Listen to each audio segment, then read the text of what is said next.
웨스트민스터 신앙고백 두 번째 시간이고요.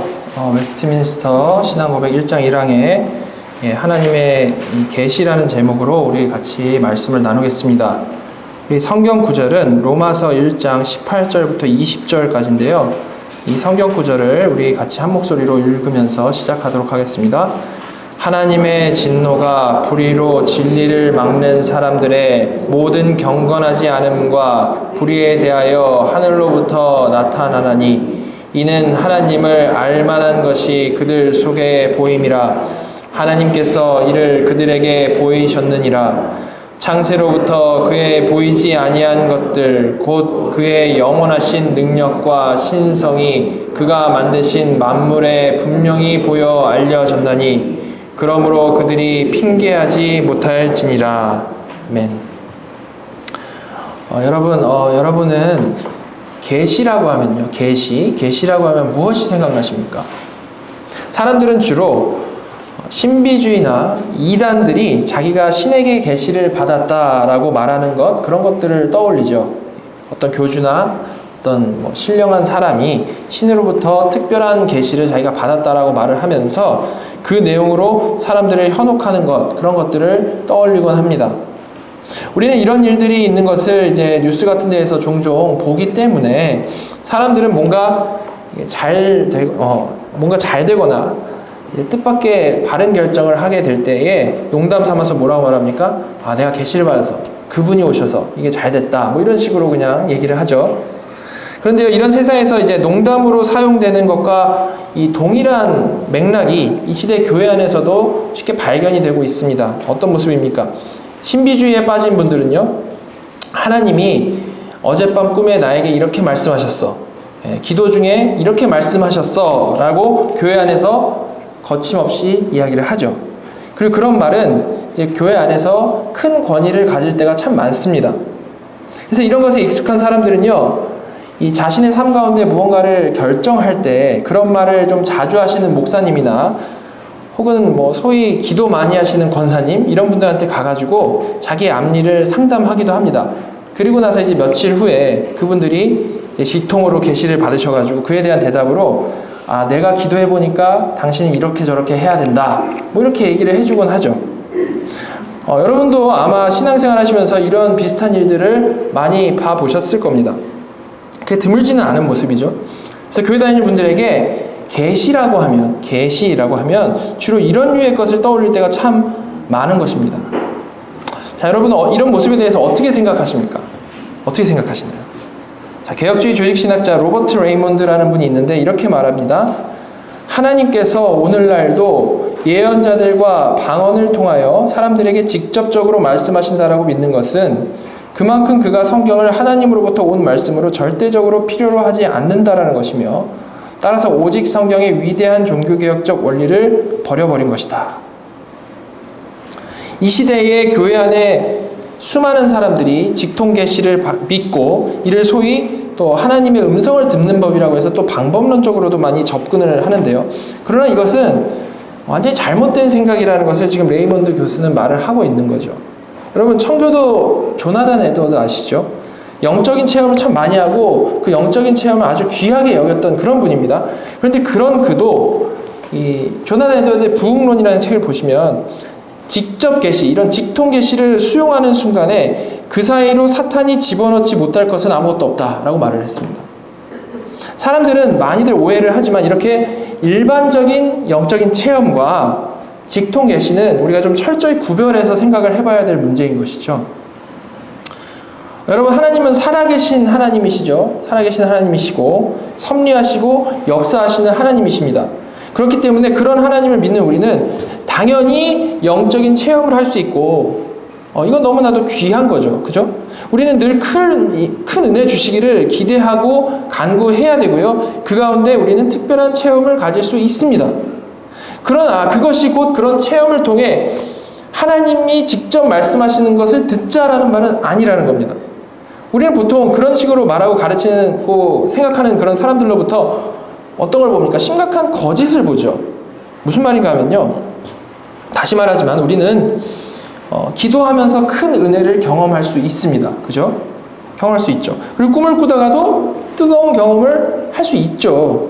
예. 그런데 이를 그냥 경험한 대로 솔직하게 말을 하면 되는 건데, 직통계시 주장하는 사람들은 여기서 이제 문제가 생기는 겁니다. 뭡니까?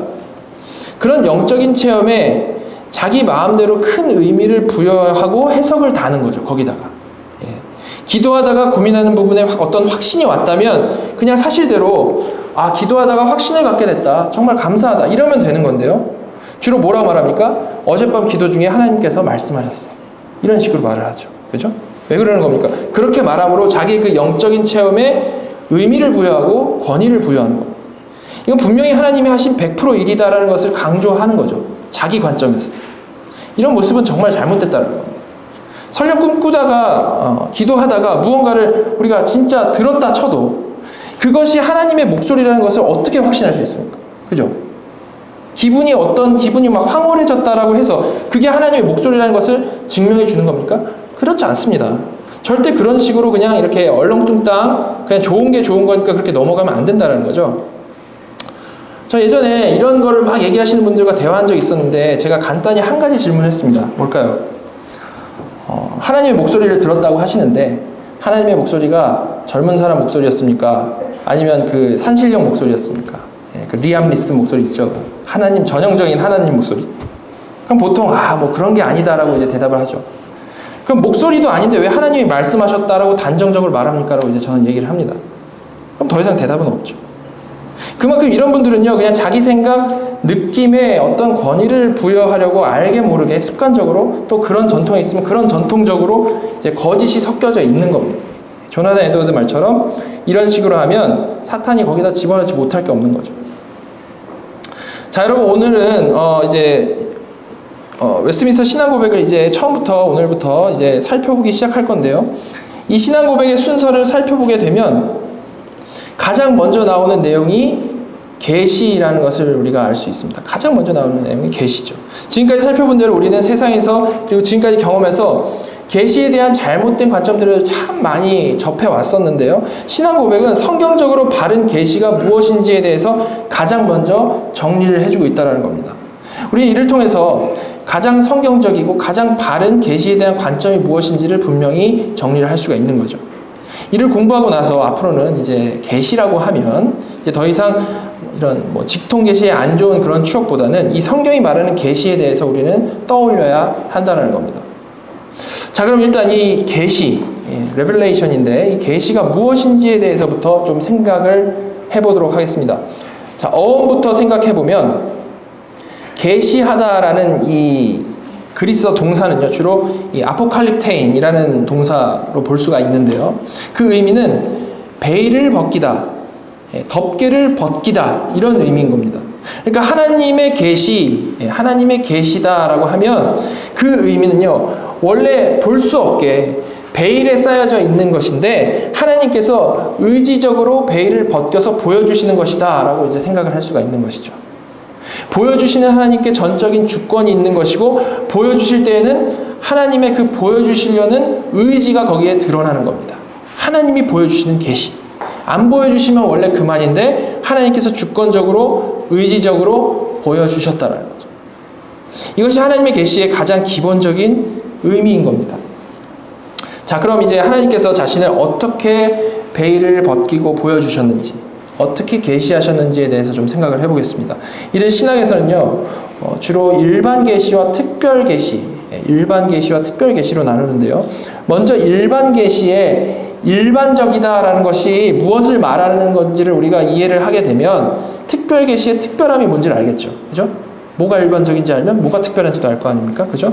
자, 그래서 먼저 일반 계시를 좀 생각을 해보면 여기서 이 일반이라고 하는 것은 영어로 제네럴을 해석을 한 겁니다. 여러분, 뭐가 제네럴한 걸까요? 뭐가 제네럴한 걸까요? 먼저는 이 계시를 받은 자들이 제네럴하다. 계시 받은 자들이 일반적이다라는 그런 의미인 겁니다. 즉 하나님께서 어떤 특정한 자들에게만, 선별된 자들에게만 이 계시를 주신 게 아니고 모든 사람들에게 이 계시를 주셨다라는 거죠. 모든 사람들에게. 그런 면에서 일반적이다라는 겁니다. 일반적으로 모두에게 적용되는 계시. 자, 그럼 그 일반 계시의 내용이 뭘까요? 그 내용. 하나님에 대한 그 계시이니까 당연히 하나님에 대한 내용이겠죠, 기본적으로. 그죠? 자, 말씀한 것을 좀 같이 보겠습니다. 시편 19편을 보시면 1절부터 4절까지 하늘이 하나님의 영광을 선포하고 궁창이 그의 손으로 하신 일을 나타내는도다. 날은 날에게 말하고 밤은 밤에게 지식을 전하나 언어도 없고 말씀도 없으며 들리는 소리도 없으나 그의 소리가 온 땅에 통하고 그의 말씀이 세상 끝까지 이르도다. 자, 여러분, 이건요 그냥 뭐 단순히 그냥 시적인 표현이 아닌 겁니다. 온 우주 만물을 창조하신 하나님께서 창조하실 때에 그냥 아무런 의미도 없이 그냥 아름답게만 창조를 하시는 것이 아니고 하나님의 영광을 선포하는 하늘, 하나님의 손으로 하신 일을 나타내는 궁창을 지으셨다는 거죠. 그리고 이를 날은 날에게 말하고 밤은 밤에게 지식을 전한다. 즉 낮이나 밤이나 쉬지 않고 이 하나님에 대한 메시지를 이 우주 만물이 전하고 있다. 그런 말을 하고 있는 거죠. 이 자연에는 어떻습니까? 언어도 없고 말씀도 없고 들리는 소리도 없죠. 그렇지만 그럼에도 불구하고 이런 하나님의 영광과 하나님의 손으로 하신 일은 그런 우주 만물을 통해서 그 소리가 온 땅에 통하고 그 말씀이 세상 끝까지 이른다라고 말씀을 하고 있는 겁니다. 여러분, 이것이 바로 하나님께서 창조를 통해서 스스로를 드러내신 하나님의 일반적인 계시, 모두에게 적용되는 일반적인 계시, 일반 계시인 것이죠. 일반 계시. 자, 이를 웨스트민스터 신앙고백은 맨 처음에 이렇게 표현을 하는 겁니다. 가장 처음에 보시면 비록 본성의 빛 그리고 창조와 섭리의 일들이 하나님의 선과 지혜와 능력을 너무나 크게 나타내요. 네, 여기까지만 일단 보시면요. 신앙고백은 지금 비록 본성의 빛 그리고 창조와 섭리의 일들이라고 하면서 시작을 하고 있죠. 그죠? 여기서 먼저 본성의 빛이라는 게 뭐냐면 이건 기본적으로 사람 내부적인 거를 얘기를 하는 거고요. 사람 본성, 사람의 그 본성의 빛. 그리고 창조와 섭리의 일들은 여기서는 주로 이제 사람의 외부적인 것을 말을 하고 있는 겁니다. 그래서 먼저 이 사람이 가진 본성의 빛이라는 것을 좀 우리가 생각을 해보면 이것은 사람이 하나님의 형상으로 창조되었기 때문에 하나님의 형상으로 창조되었기 때문에 특별히 갖게 되는 것 무엇입니까? 양심이 있죠. 그리고 또 칼빈이 말한 제가 자주 말씀드렸었는데 신의식이라는 것이 있습니다. 보이지도 않는 신을 있다라고 생각하고 그를 찾아 헤매고 어떻게든 어떤 모습으로든 그 신을 섬기며 살아가는 모습이 모든 사람에게 기본적으로 이를 가능하게 하는 본성의 빛, 양심, 신의식, 그것이 있다라는 반증이라는 거죠. 그죠? 그래서 세계 어디를 가도 그런 신을 찾고 갈망하는 종교가 고대로부터 지금까지 다 있는 겁니다. 보이지도 않는데 다 어쨌든 신을 다 섬기고 있잖아요. 다 증명이 되는 거죠. 근데 그렇게 모든 사람이 본성의 빛을 가지고 하나님이 창조하시고 하나님이 이 섭리하시는 이 땅에 태어나서 살아가게 되는 것인데요. 자, 이 땅, 이 피조계가 어떤 곳이라고 했습니까? 이미 지금 살펴본 시편 19편 말씀대로 하늘이 하나님의 영광을 선포하고 궁창이 그의 손으로 하신 일을 나타내는 곳, 이곳이 이 피조계라고 했죠. 우주 만물이라고 했습니다. 그래서 이 땅에는 기본적으로 하나님의 선과 지혜와 능력이 너무나도 크게 나타나고 있는 겁니다. 계속해서 온 우주 만물이 하나님을 찬양하고 그 영광을 드러내고 있다라는 거죠. 자, 그런데 이를 알아볼 수 있는 본성의 빛을 가진 사람이 그 만물 사이에서 태어난 겁니다. 그럼 본래는 당연히 어떠해야 맞는 모습일까요? 고개를 돌리는 곳곳마다 하나님의 영광이 막 다 드러나는 겁니다. 그렇기 때문에 보고 감탄하고 찬양하고 영광 돌리는 모습이 사람의 모습이어야 마땅한 모습이죠. 원래는. 그죠? 여러분, 이것이 하나님이 태초에 천지를 창조하시고 나서 아담이 태어났을 때 기본 상태인 겁니다. 생각만 해도 이게 진짜 너무나도 행복한 상태죠. 그죠? 고개를 돌리는 곳곳마다 하나님의 영광이 찬양하게 느껴지는 거죠. 보고 경험하는 것마다 하나님을 찬양할 수밖에 없게 만드는 겁니다. 그런데 사람들이 정말 다들 그렇게 지금 우리가 볼 때 그렇게 막 감격하면서 찬양하면서 살아가고 있습니까? 그러지 못하죠. 전혀 아닙니다. 하나님의 영광을 보기는커녕 하나님이 없다라고 외치는 무신론자들까지 있죠. 그죠? 이게 어떻게 된 겁니까? 이것이 바로 죄 때문인 거죠. 죄 때문에. 자, 로마서는 이렇게 말합니다. 로마서 1장 18절부터 20절 보시면 하나님의 진노가 불의로 진리를 막는 사람들의 모든 경건하지 않음과 불의에 대하여 하늘로부터 나타나나니 이는 하나님을 알만한 것이 그들 속에 보임이라 하나님께서 이를 그들에게 보이셨느니라. 창세로부터 그의 보이지 아니하는 것들 곧 그의 영원하신 능력과 신성이 그가 만드신 만물에 분명히 보여 알려졌나니 그러므로 그들이 핑계하지 못할지니라. 18절 보시면 죄인을 불의로 진리를 막는 사람들이라고 표현을 하고 있는데요. 19절에서는 그들에게도 하나님을 알만한 것이 있다라고 또 말씀을 하고 있습니다. 여러분, 그럼 이 하나님을 알만한 것, 이게 뭐겠습니까? 이것이 바로 우리가 이미 살펴본 본성의 빛, 신의식인 거죠. 하나님을 알만함. 하나님께서는 모든 사람에게 그 본성의 빛을 주셨고요. 20절에 나온 대로 창세로부터 하나님의 영원하신 능력과 신성이 만물에 분명히 보여져서 알려졌는데 그들이 불의로 진리를 막기 때문에, 쉽게 말해서 죄의 영향력 안에 살아가기 때문에 그렇게 본성의 빛을 가지고 있음에도 불구하고 우주 만물 가운데에서 하나님의 그 영원하신 능력과 그 영원한 그 신성을 제대로 보지 못한다는 거죠. 그러나 여전히 어떻습니까? 그렇다고 해서 완전히 못 보는 건 또 아니고 여전히 그 사람들도, 죄인들도 하나님의 형상이기 때문에, 여전히 하나님의 형상이기 때문에 보기는 보죠.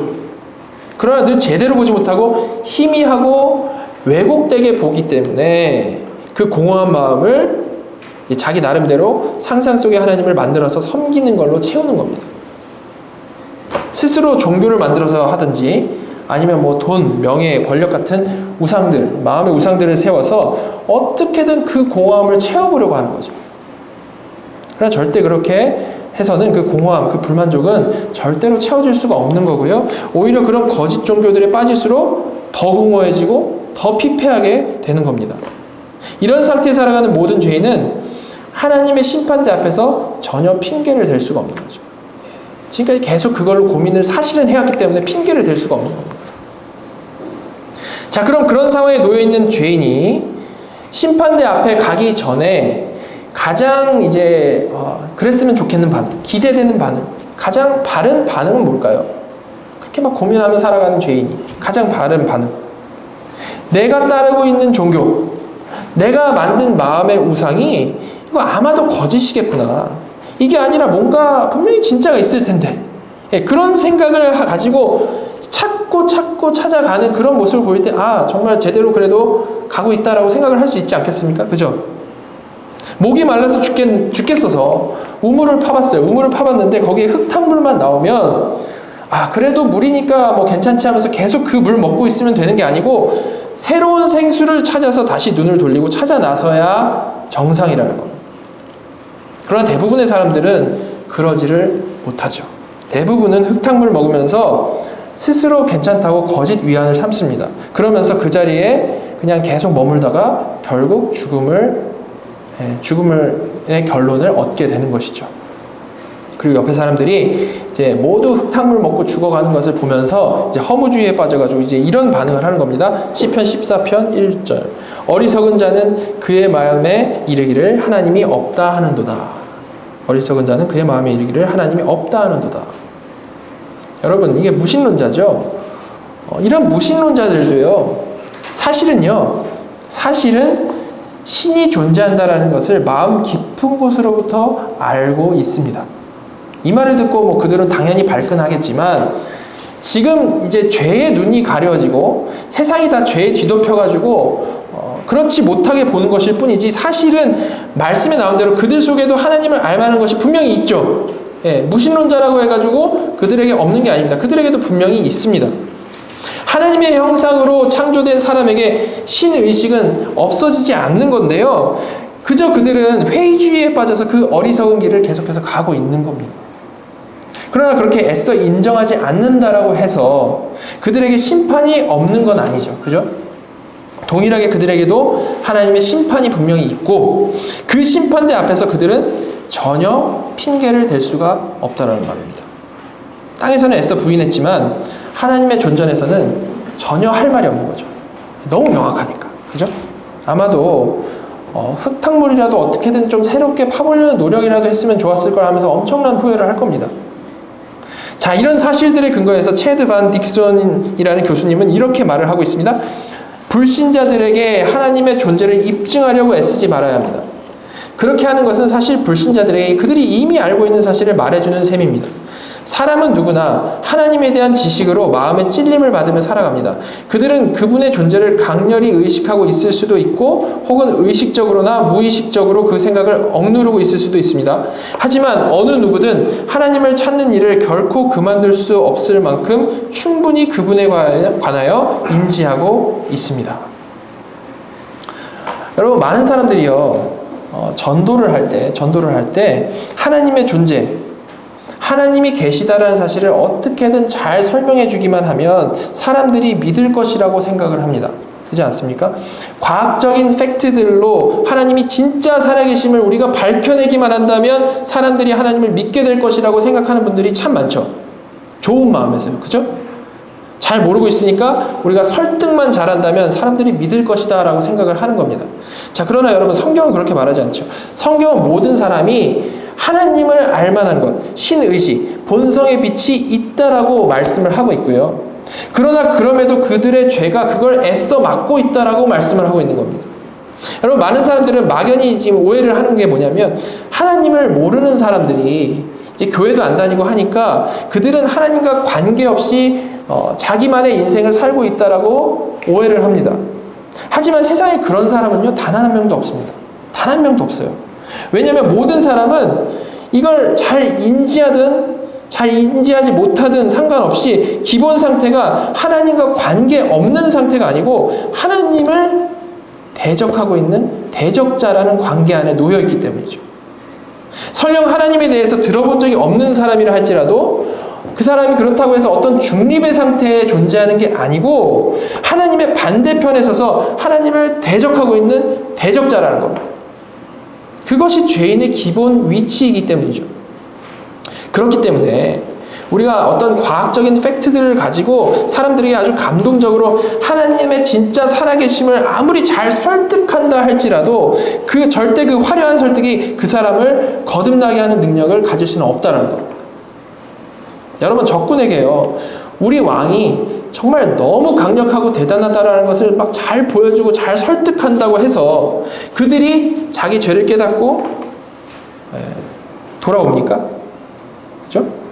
절대 그렇지 않죠. 항복하고 투항하기 전까지는 이게 별 의미가 없다라는 말입니다. 그들은 여전히 그 대단한 왕을 대적하는 적군의 포지션에 놓여 있는 사람들이라는 거죠. 그래서 지금까지 살펴본 하나님의 일반 계시는 그 한계가 너무나도 분명히 드러나게 되는 건데요. 자, 이에 대해서 웨스트민스터 신앙고백은 이제 이렇게 정리를 하는 겁니다. 다시 처음부터 읽으면, 비록 본성의 빛 그리고 창조와 섭리의 일들이 하나님의 선과 지혜와 능력을 너무나 크게 나타내어 사람들로 핑계할 수 없게 하지만 그것들이 구원에 이르는 데 필요한 하나님과 그분의 뜻에 관한 지식을 주기에는 충분하지 않습니다.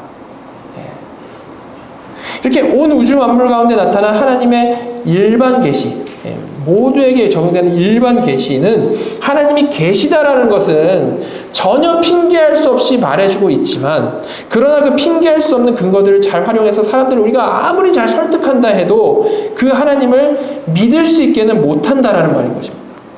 자, 그 구분을 아시겠죠? 그래서 기독교 강요에서 칼빈이 이렇게 말했습니다. 그러므로 피조 세계가 그것을 지으신 분의 영광을 드러내기 위해서 그렇게도 많은 등불을 밝히고 있지만, 우리에게, 죄인들을 얘기하는 거죠. 우리에게 그 모든 것이 그저 헛될 뿐이다. 그 등불들이 그 밝은 빛으로 우리를 온통 적셔주고 있지만 그것들 자체로서는 결코 우리를 올바른 길로 인도할 수가 없는 것이다.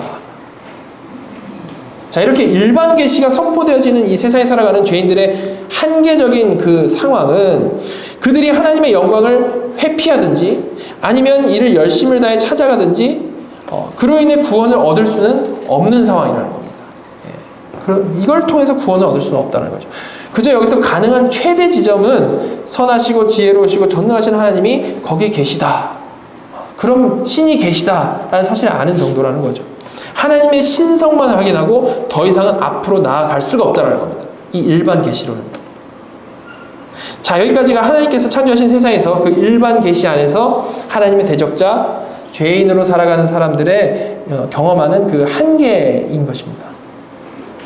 여러분, 만약에 하나님께서 이렇게 일반 계시를 주셨는데 이렇게 하나님께서 그 일반 계시로 하나님의 신성을 아주 분명히 드러내 주시고 나서 그래서 너희는 심판을 받아야 되는 것이다. 그래서 너희는 심판을 받아야 되는 것이다 라는 것으로 딱 결론을 맺어버리셨다면 어땠을까요? 자연 계시, 일반 계시를 통해서는 그게 분명히 보이는 거죠. 그죠? 우리의 인생은 아무리 진실되게 최선을 다해 살 길을 찾아 나선다 할지라도 오직 하나님의 그 크심과 우리의 절대적인 그 불가능성 외에는 발견하는 것이 없는 인생이 되는 것이라는 말입니다. 그죠?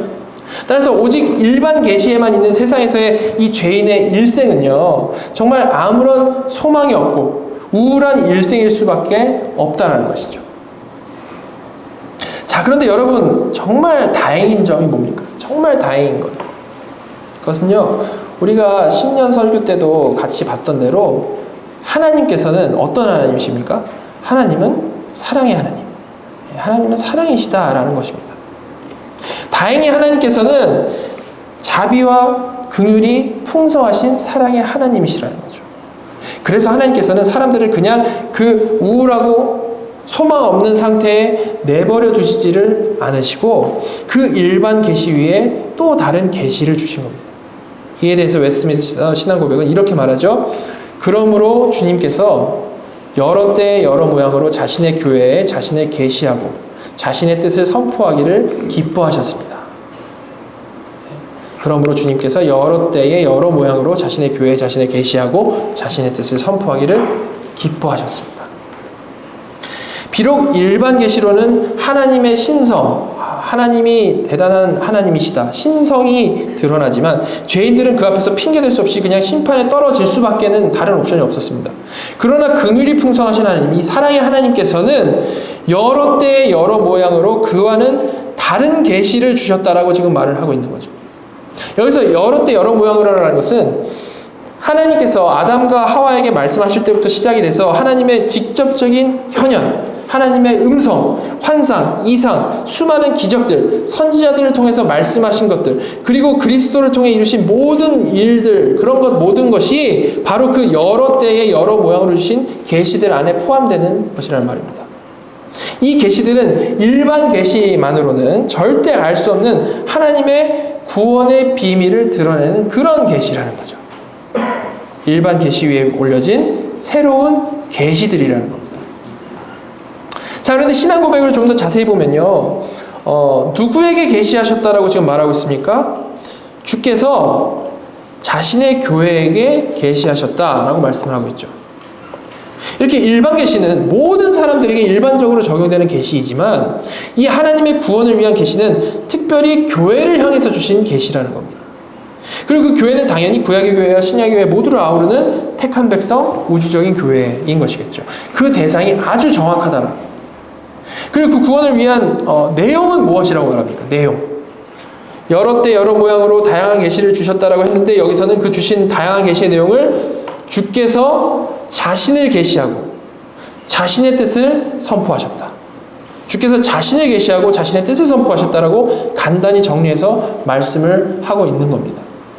따라서 여기에서 함축된 의미는요, 주께서는 여러 때 여러 모양으로 자신의 교회에게 여러 특별한 계시들을 주셨었는데 그 내용은 겉보기에는 막 되게 다양한 것 같지만 사실은 하나, 그리스도를 계시하고 그리스도의 뜻을 선포하는 그 메시지였다라는 거죠. 그 계시들의 핵심을 아주 분명히 이렇게 정리를 해준 겁니다. 이렇게 그리스도를 계시하고 그리스도의 뜻을 선포하는 메시지로 요약 완성되는 이 오직 그리스도의 교회만을 위한 계시가 바로 특별한 계시, 특별 계시라는 거죠. 스페셜 레벨레이션이죠. 그리고 이 특별한 계시는 자기 백성을 구원하시는 사랑의 하나님의 성품에 일치하는 것이기 때문에 주께서는 이로 인해서 기뻐하셨다라고 요약을 하고 있는 겁니다. 자, 지금까지 이렇게 일반 계시와 특별 계시에 대해서 살펴봐 봤습니다. 그 둘의 관계는 일반 계시는 하나님께서 하나님을 드러내시는 계시인 것은 확실하지만 이것만으로는 하나님을 우리가 아는 데 있어서 구원에 있어서 부족하고 반드시 특별 계시까지 나아가야만 한다라는 것이었습니다. 자, 그럼 이제는 어떤 것인지 알았으니까요. 그 귀한, 정말 귀한 그 특별 계시를 우리가 어떻게 알 수 있는 것일까? 우리는 무엇까지를 특별 계시로 인정을 해야 할까? 특별 계시의 범위에 대해서 우리가 좀 분명히 확인을 해봐야 되는 겁니다. 가장 귀한 구원에 대한 계시인데 우리가 아무거나 받아들일 수 없지 않습니까? 그죠? 자, 그래서 신앙 고백은요, 이에 대해서 또 이어서 분명히 말을 하고 있습니다. 그리고 후에는 육체의 부패 및 사탄과 세상의 악에 맞서 진리를 더 잘 보존하고 전파하기 위해서, 그리고 교회를 더 견고하게 세우고 위로하기 위해서 그 똑같은 것을 전부 글로 기록하기를 기뻐하셨다. 주께서 여러 때 여러 모양으로 자신의 교회에 자신을 계시하시고 자신의 뜻을 선포하셨다라고 했는데요. 이런 계시가 그 당시 그 계시를 들은 사람들에게만 유익을 주면 안 되겠죠. 그죠? 예수 그리스도를 절정으로 한 이 특별 계시는 분명히 기록되어서 후대에 정확히 이어져야만 하는 것입니다. 그래서 하나님은 신앙 고백에 나온 대로 육체의 부패 때문에, 우리가 부패해서 썩어져 버리는 존재들이기 때문에, 그리고 진리의 보존과 전파를 위해서, 그리고 교회를 더 견고히 세우고 위로하기 위해서 그 특별 계시를 전부 글로 기록하기를 기뻐하셨다라고 설명을 하고 있는 겁니다. 여러분, 그 글 뭡니까? 그것이 바로 우리가 가지고 있는 66권의 성경인 것이죠. 성경. 만약 이렇게 성경이 기록되어서 분명히 정립이 되지를 않았다면 우리는 정말 수많은 속이는 거짓말들 사이에서 정말 어느 거 하나도 확신을 할 수가 없이 사탄과 세상의 악에 무력하게 휘둘릴 수밖에 없었을 겁니다. 그렇지 않겠습니까? 이렇게 하나님께서 우리를 구원하시기 위해서 특별 계시를 주신 것 자체도 너무 감사하지만요, 또한 이를 분명히 기록해 주셔서 우리가 성경 말씀 중심으로, 딱 그것 중심으로 하나님을 정확히 알 수 있게 하신 것은 정말 하나님께서 주신 큰 복이라는 겁니다. 그래서 신앙 고백은요, 이 1장의 첫 항을 이렇게 마무리하는 겁니다. 이로써 성경은 지극히 필요한 게 되었고, 하나님께서 자기 백성에게 자신의 뜻을 계시하신 이런 예전 방식들은 이제 그치게 되었다라고 말씀을 하고 있죠. 이렇게 하나님의 특별 계시가 기록되어진 성경은 믿는 우리에게 지극히 필요한 것이 되었다라고 말씀을 하고 있습니다. 본래 하나님을 전혀 인격적으로 알 수 없이 그저 그냥 일반 계시 안에서 하나님의 계심을 아는 정도, 하나님이 계시다라는 것을 아는 정도에 그칠 수밖에 없었던 우리에게 하나님께서는 이 특별 계시를 내려주셔서 이로 인해서 우리 앞에 구원의 길이 제대로 제시가 되게 된 것이고요, 하나님을 이제 알 수 있게 해주셨다라는 겁니다. 그리고 그 모든 것을 정확히 기록하게 하셔서 귀한 성경을 우리에게 가질 수 있도록 해주신 것이죠. 그렇게 귀한 특별 계시가 기록된 책이 성경인 것이기 때문에 이는 우리에게 지극히 필요한 것일 뿐만이 아니고요, 그 내용은 우리에게 정말 생명이 되는 말씀인 겁니다. 거기에만 생명이 있는 거죠. 자, 우리가 잘 알다시피 성경의 원저자는 성령님이시죠. 성령님이십니다. 성령님께서는 그리스도께서 오시기 전에는 오실 그리스도를 예표하고 예언하게 하심으로 그리스도를 전하셨습니다. 그리고 그리스도께서 이 땅에 오신 후에는 이 그리스도의 사역을 사도들을 통해 또 설명해 주시고 선포하게 하심으로 그리스도를 전하셨죠. 성령님의 주관하에. 그리고 이 특별한 계시를 주신 과정들을 살펴보면 그 과정 가운데 하나님의 초월적인 능력들이 정말 많이 나타났습니다. 말씀드린 대로 하나님의 직접적인 현현, 직접적인 음성, 환상, 이적, 수많은 기적들, 이상, 이런 것들이 엄청나게 많이 나타났죠. 그런데 그 모든 과정을 다 거쳐서 성경은 66권이 결국 완성이 된 것이고요, 그로서 충분한 것이고요, 이제는 더 이상 이 성경에 나온 내용 이외에 우리의 구원을 위해 새롭게 더해질 특별 계시가 없다라는 겁니다. 섭리하신 하나님께서는 이를 분명히 하기 위해서 성경의 정경화 과정을 거치게 하셨고요, 완성 도장을 딱 찍어주신 거죠. 그래서 신앙 고백은 하나님께서 자기 백성에게 자신의 뜻을 계시하시던 예전 방식들은 이제 그치게 되었다라고 분명히 말하면서 1항을 마치고 있는 겁니다. 완성된 성경에 무엇 하나도 더하거나 빼면 안 된다는 거죠. 이렇게 우리가 가진 최고의 권위는 성경이고요, 그래서 우리는 늘 오직 성경을 외치는 겁니다. 이것만 권위다. 오직 성경. 가장 높은 권위가 성경인 거죠. 자, 이렇게 웨스트민스터 신앙 고백은 너무나도 중요한 이 계시에 대해서 분명히 정리를 하면서 시작을 하고 있습니다. 그런데 이렇게 계시부터 나온 순서, 계시부터 나왔다라는 것은 잘 생각해 보면 좀 이상하게 느껴지실 수도 있습니다. 왜냐하면 우리가 신앙을 고백한다. 지금 이게 웨스트민스터 신앙 고백이지 않습니까? 신앙을 고백한다라는 것이 기본적으로 뭡니까? 내가 하나님을 믿습니다라는 것을 고백하는 거죠. 그죠? 그게 기본적인 거지 않습니까? 그런데 왜 그런 하나님을 향한 믿음의 고백부터 내가 하나님을 믿습니다부터 시작을 하지를 않고 이 계시에 대한 설명부터 시작하고 있는가라는 질문이 들 수 있기 때문에 좀 의아할 수 있다는 겁니다. 실제로 역사상 존재했던 수많은 신앙 고백들과 교리서들은요, 이 웨스트민스터 신앙 고백과는 다르게 나는 하나님을 믿습니다부터 시작하고 있는 것들이 참 많이 있습니다. 우리가 작년 신앙 고백 시간에 고백했던 어떤 신앙 고백이었죠? 벨직 신앙 고백. 그 신앙 고백도 하나님을 믿는다는 것부터 고백을 하면서 시작을 했습니다. 그런데 이 신앙 고백은 그와는 다르게 계시에 대해서 설명하고 고백하는 것으로 지금 시작을 하고 있다는 거죠.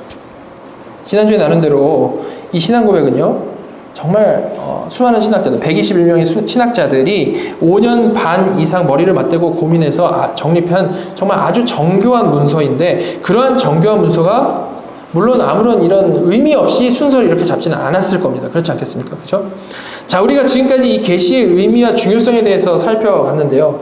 그럼 지금까지 들은 내용을 기초로 해서 이 신앙 고백에 나온 이 계시에 대한 고백, 이 계시에 대한 고백이 하나님을 직접 고백하는 것보다도 먼저 나오고 있는 이유가 무엇일까? 그걸 한번 지금까지 들은 걸 기초로 해서 한번 생각을 해보시기 바랍니다. 왜 이게 먼저 나왔을까? 그 이유가 뭐겠습니까? 물론 그 이유로 그 당시 시대상을 말씀하시는 분들도 있습니다. 로만 가톨릭과 첨예한 갈등 상황이었기 때문에 그렇다라는 얘기도 있고, 성경에 대한 이제 본문 비평이 일어나게 된 시대상을 그 이유로 드는 분들도 있습니다. 물론 이런 영향들이 분명히 있었겠죠. 하지만 이 계시를 우리가 잘 묵상해 보면 그렇게 외적인 이유들 뿐만이 아니고 좀 더 직접적인 이유를 좀 생각을 해볼 수가 있는 겁니다. 그건요, 이들이요 정말로 신중했기 때문에 생겼을 만한 이유인 건데요. 그 이유는 우리가 하나님을 믿는다라고 직접 고백하기 전에 우리의 그 신앙의 고백이 과연 어디서부터 근거해야만 하는지를 분명히 하기 위함이라는 겁니다. 우리의 고백의 대상, 그 신앙의 대상은 하나님이 당연히 맞고요. 그래서 가장 먼저 하나님을 고백하면 시작할 수 있습니다. 너무 좋은 거죠. 그러나 더 신중을 기해서 그 하나님이 누구신지를 우리는 과연 어디서 발견할 수 있는 것인가? 그 발견할 수 있는 것이 바로 하나님이 주신 계시이다.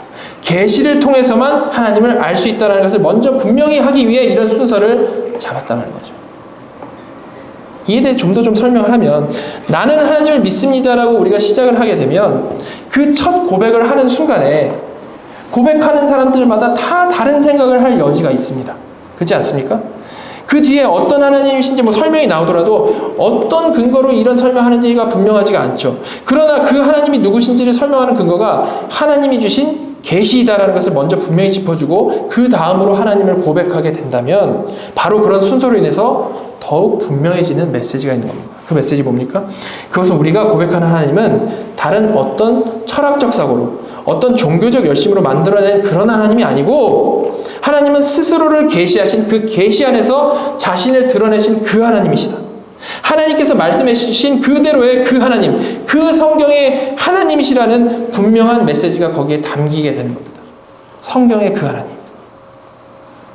그렇죠? 하나님을 믿습니다라고 말하기 전에 그 하나님이 누구신지, 이를 어디서부터 알 수 있는 것인지, 알아야 하는 것인지를 먼저 분명히 하고 있다라는 거죠. 그래서 웨스트민스터 신앙 고백은 일반 계시를 통해서 하나님의 신성을 알 수 있고, 특별 계시를 통해서 성삼위일체 하나님을 알 수 있다라는 방향을 먼저 제시해 주고 나서, 또한 그것이 성경으로 기록되어져 있고 그 성경이 어떤 속성을 가지고 있는지를 먼저 자세히 1장에서 말을 한 후에 그 안에서 나는 하나님을 믿습니다라고 고백할 수 있도록 만들어주는 거죠. 아주 세밀한 겁니다. 그죠? 최고의 정확성을 가지려 노력하는 것이 이렇게 신앙 고백 순서를 통해서도 드러나고 있는 거죠. 따라서 우리가 계시가 무엇인지를 가장 먼저 분명히 정리하고 기억하는 건요, 매우 중요한 것임을 알 수가 있는 겁니다. 여러분, 물론 우리가 살펴본 이 계시에 대한 내용은 매우 생소하실 수도 있고 어려울 수도 있습니다. 여전히 성경을 공부하면 됐지 왜 도대체 이런 걸 하느냐라고 생각하실 수도 있습니다. 하지만 이걸 우리가 잘 정리하고 묵상을 해보면 단지 하나님을 고백하기 전에 계시가 먼저 오므로 주는 그런 정확성이 있다라는 그 사실 외에도 정말 우리의 믿음과 확신에 큰 도움이 되는 것을 알 수가 있습니다. 어떻게 그럴까요?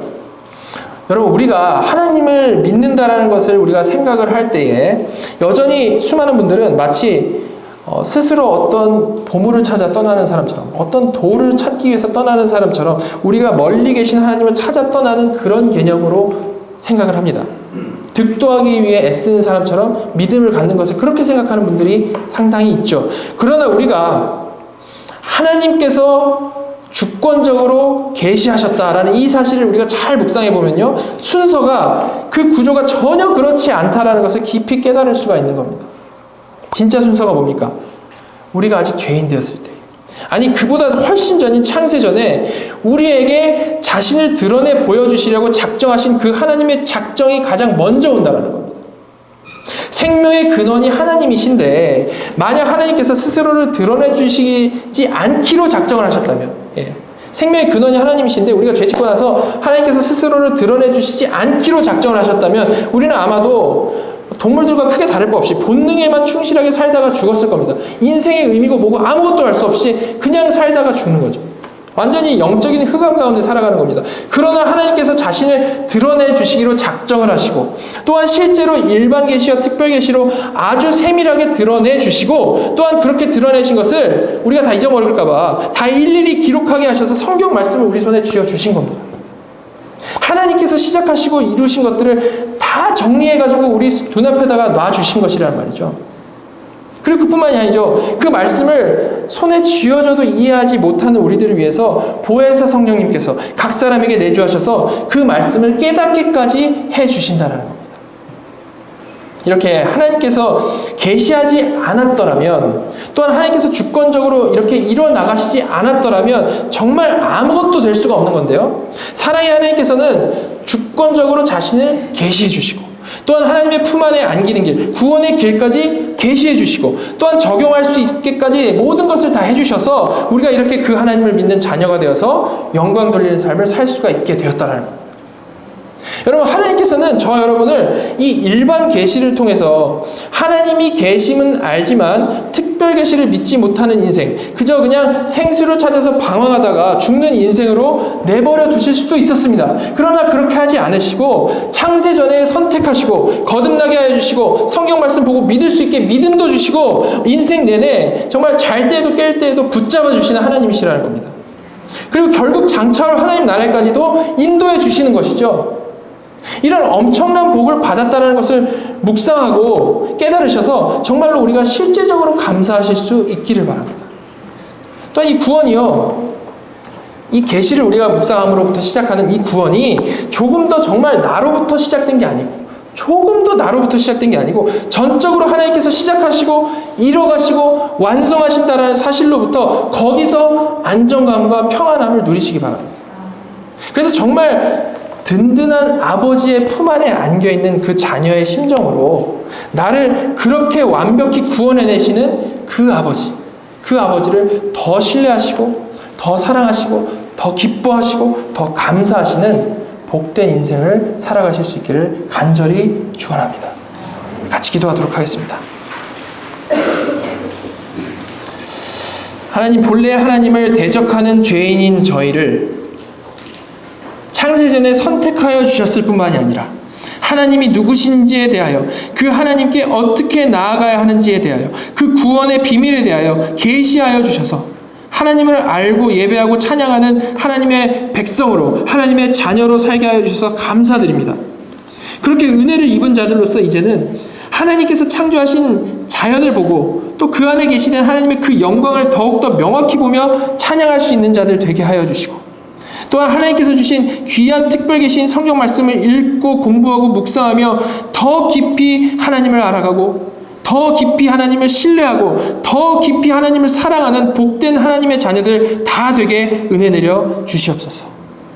하나님, 저희가 앞으로 다른 모든 풍성한 교리들을 공부해 나갈 때에 잘 이해할 수 있도록 지혜를 더하여 주셔서 그로 인해 더 성경을 균형 있고 온전히 이해해 나갈 수 있도록 인도해 주시고, 너무나도 이 잘못된 사상이 넘쳐나는 이 세상에서 정말 흔들리지 않는 견고한 믿음을 가질 수 있도록 강하게 인도하여 주시고 분별력을 주시옵소서. 앞으로 더 크고 풍성한 은혜, 이를 통해 내려주실 것을 간절히 믿고 소망하며 이 모든 말씀 우리 구주 예수 그리스도의 이름으로 감사하며 기도드렸습니다.